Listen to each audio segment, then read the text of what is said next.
Tanny Cooks here, and today I'm going to show you how to make my delicious, yummy green juice. It's perfect on those days when you want to take a break from food, kind of like a mini detox, but you still want to get some nutrition. Green juice. So I'm going to start off with celery, Swiss chard. These are beet stalks. They're going to juice red, so they're going to be separate.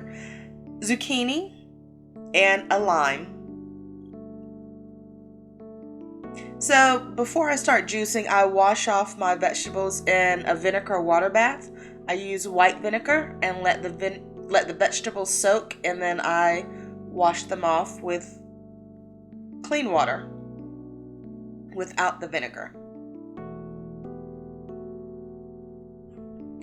This green juice is great to reduce inflammation, help with heart health and brain health. It helps you have more energy and your skin to be clearer. So many benefits. So we're just going to put our vegetables in the juicer, alternating the hard vegetables with the soft leafy greens, and watch it all process. You can see the juice and the pulp here. I juiced the beet greens separately since they'll be red.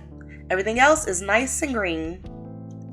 Green juice. Try it out and let me know how you like it. Please subscribe to my channel. Thank you.